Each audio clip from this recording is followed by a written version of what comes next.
기억에 남는 환자가 있어요. 너무 안쓰러운 분이셨어요. 결국에는 자살을 하셨다는 얘기를 들었을 때 참 내가 여기까지인가? 내가 더 이상 더 뭔가를 도와주지 못했나? 도와줄 게 없었나? 뭐 이런 여러 가지 생각들을 하게 돼요.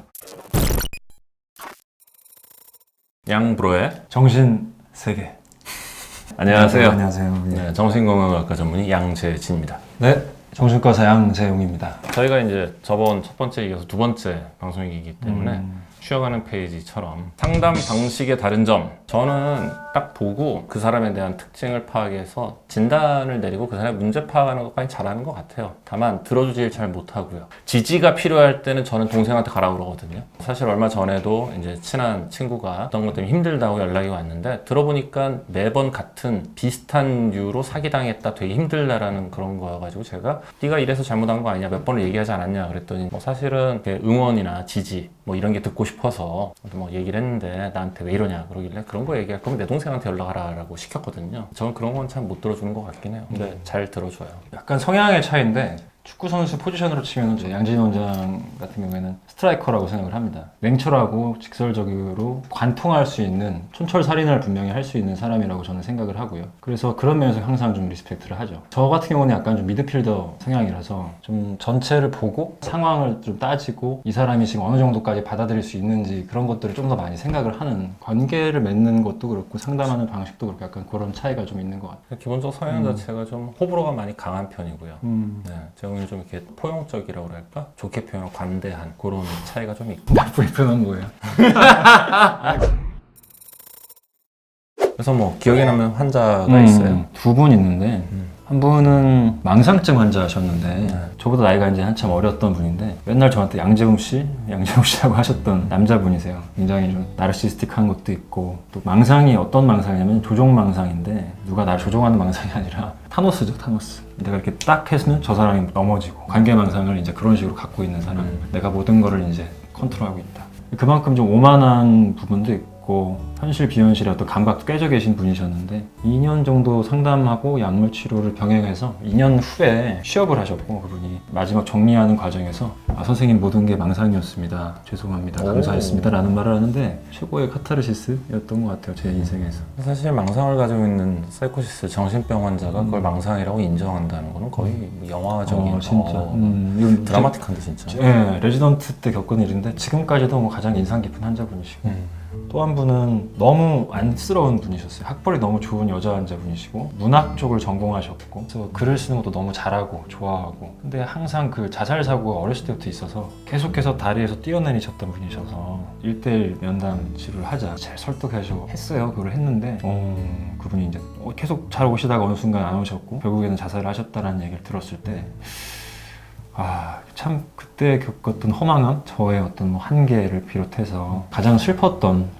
정신과 의사로서 누구나 정신과 의사들은 겪는 일이긴 하지만 그때 제일 힘들었던 또 그런 기억에 남는 환자가 있습니다. 몇몇 분들이 이제 정신건강의학과라고 하면은 편하겠다, 환자도 안 죽고 뭐 이런 얘기 하시는데, 사실 정신건강의학과를 전공하는 전국의 모든 선생님들, 뭐 전국뿐만 아니라 전 세계적으로죠, 대부분 환자를 잃는 경험을 한두 번 이상은 꼭 합니다. 근데 정말 힘든 경험이고요. 자책도 많이 하게 되고, 내가 여기까지인가? 내가 더 이상 더 뭔가를 도와주지 못했나? 도와줄 게 없었나? 뭐 이런 여러 가지 생각들을 하게 돼요. 그래서 사실 정신과 트레이닝 받을 때 제일 먼저 하는 것 중에 하나가 이제 정신과 의사로서의 나와 인간으로서의 양재진의 분리라고 해야 될까? 환자와 적정한 감정적 거리두기, 이런 것부터 배우게 되는 건데, 잃었던 환자분들은 정말 기억에 많이 남고요. 또 반대로 이게 모든 게 망상이었다라고 본인의 망상을 인정하는 정도, 완치되어서 고맙다고 했던 그런 환자들은 정말 기억에 또 많이 남죠. 어떠세요? 기억에 남으시는 환자분? 지금 얘기했어요.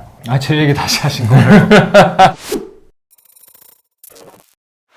형제 정신과 의사가 서로를 상담한다면, 이건 잘 알겠지만 이건 말이 안 돼요, 사실. 일단 정신과에서 상담을 할 때 개인 감정이 들어있으면 이건 상담이 될 수가 없기 때문에 맥주라도 한 잔 마시면 모를까. 알면 알수록 감정이 섞이면 섞일수록 상담이라는 게 어렵습니다. 정신과 의사는 기본적으로 환자분한테 사실 정보를 노출하면 할수록 좀 안 좋은 게 있어요. 그러니까 상담 자체가 좀 안 되는 부분이 있거든요. 방송을 하는 것도 사실 그런 부분이 좀 조심스러운 게 항상 있는데, 다행히도 이제 환자분들이 좀 좋아해 주시니까 저희는 이제 할 수 있는 것이고, 내 정보가 오픈되면 오픈될수록 상담하시는 분, 내담자분이 이 말을 맹신하게 된다거나 혹은 아예 반발을 가져버린다거나 이미 이제 편견이 생겨버리기 때문에 그쵸. 자기의 마음 트랙을 이렇게 추적해 나가기가 좀 어려운 게 있습니다. 사실 그래서 어떻게 보면은 우리 가족은 좀 많이 안쓰럽다. 한 가족에 정신과 의사가 둘 있는 경우가 없는데 그러니까 부모님이나 누나한테 미안하기도 하고 맞아요. 의사 있으면 뭐 든든하다 하는데 사실은 가족한테 일도 별로 도움이 안 되는 여기서 이제 이제는 말할 수 있다 이런 거. 사실 과거에 제가 책을 쓸 때 책 쓰는 쪽 대표님이 그럼 동생도 정신과 의사니까 동생이 그때 군의관 하고 있을 텐데 이게 몇 년 전 얘기야 이게 지금. 재홍아 네가 생각하는 형에 대해서 한번 쭉 써서 주렴 받고 정말로 이게 가족끼리 연을 끊는다는 게 이럴 때 쓰는 말이구나라는 깜짝 놀랐습니다 제가. 저는 진짜 혼신의 힘을 다했었거든요. 내 모든 내공을 쏟아 부어서 정말 객관적으로 썼습니다. 피디님 욕해도 돼요 진짜. 한번 보여드릴게요 제가. 해보자 이거지. 그게 여러분들 잘 아셔야 되는 게 보통 전문의를 막 따자마자가 어깨에 힘 제일 많이 들어가 있을 때거든요. 대학병원에서 되게 가세요. 제가 그러면 상담을 하나 드려도 될까요? 뭐를? 왜 이렇게 방어적이고 경계적이고 공격적이세요? 이게 전국에 계신 형들밖에 모르는 그런 마음입니다. 정말 동생 놈의 새끼들 키워봤자 소용 하나도 없다 뭐 이런 마음으로. 그래요. 전 제가 컸거든요. 예. 저 요즘 이런 고민 진짜 많이 하는데 결혼을 정년기가 사실 저도 조금 뭐 지났다면 지났다고 할 수 있고 한창 이제 그런 시기가 지나가셨잖아요. 그런 생각이 들 때가 있거든요. 외롭지 않을까? 나중에 내가 진짜 일도 없고 젊은 사람들이 더 이상 나를 찾아주지 않을 때가 분명히 올 거고 친구들은 다 가정이 있고 그런 거에 대한 어떤 두려움이랄까 걱정이랄까 이런 건 어떻게 좀 생각하세요? 저희 때만 해도 그래도 20대 후반, 30대 초반이면 대부분 남자들이 이제 결혼할 그런 시대를 제가 살아왔기 때문에 그로부터 한 10년 넘게 쭉 지내다 보니까 첫째, 그런 걱정을 할 필요가 없는 게 꽤나 많이 돌아와요, 이게. 잘가 하고 보내면 좀 이따가 컴백 유턴해서 돌아옵니다. 외롭지가 않아요.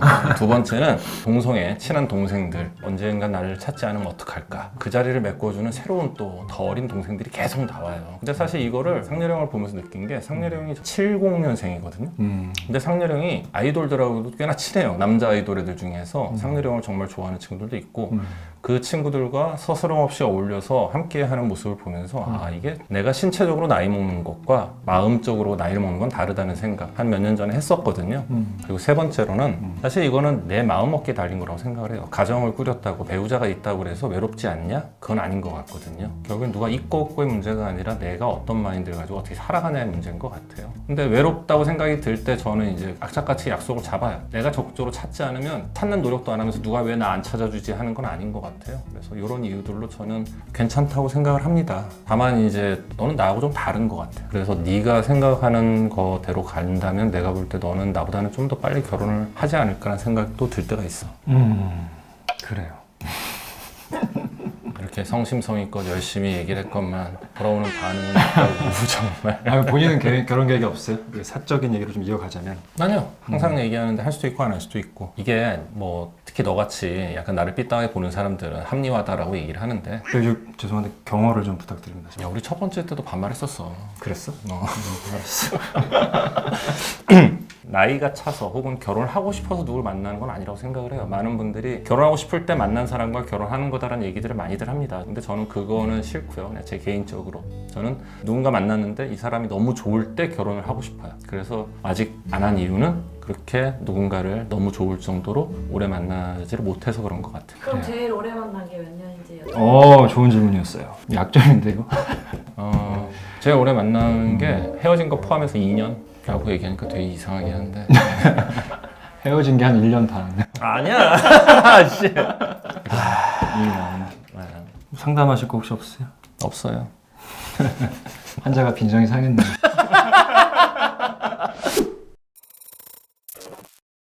다음에 여러분들 차례입니다. 상담하고 싶으신 내용 있으시면 사연 남겨주시고 저희가 성향이 다르잖아요. 양쪽 사이드에서 상담을 잘 해드릴 테니까 네, 뭐 저희끼리 하는 거야 뭐 형제고 워낙 잘 알아서 상담을 이렇게 한 거지만 여러분들이 사연 올려주시면 정말로 둘이서 열심히 성심성의껏 상담을 해드리겠습니다.